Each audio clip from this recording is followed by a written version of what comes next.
Usap-usapan si Diwata matapos siyang makita sa Malabon habang nakasuot ng napaka-eleganteng gown para sa Reyna ng Bulaklakan ng Malabon Grand Sigalahan 2024. Talaga namang agaw pansin ang kanyang kasuotan at hindi maipagkakaila na pinaghandaan niya ito. Gayunpaman, hindi lahat ay natuwa sa kanyang pagsusuot ng gown.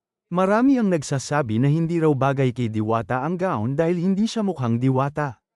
Ano nga ba ang ibig sabihin ng mga ito? Ang bawat isa ay may kanya-kanyang pananaw, pero ang mahalaga, si Diwata ay nagkaroon ng lakas ng loob na ipakita ang kanyang sarili sa ganitong paraan. Makikita sa social media ang iba't ibang reaksyon ng mga tao. May mga pumupuna, ngunit marami rin ang nagpahayag ng kanilang suporta. Isang patunay na sa kabila ng kaliwat kanang pambabatikos, marami pa rin ang naniniwala at sumusuporta kay Diwata at sa kanyang negosyo. Hindi rin natin dapat kalimutan ang kanyang kontribusyon sa ating komunidad.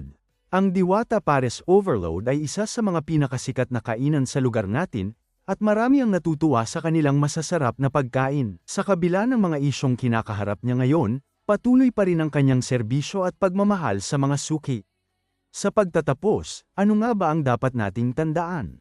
Ang pagiging totoo sa sarili at ang pagpapakita ng lakas ng loob, kahit pa sa harap ng kritisismo, ay isang bagay na dapat nating ipagmalaki. Si Diwata ay isang halimbawa ng pagiging matapang at mapagpakumbaba, at sana'y magsilbing inspirasyon siya sa marami sa atin.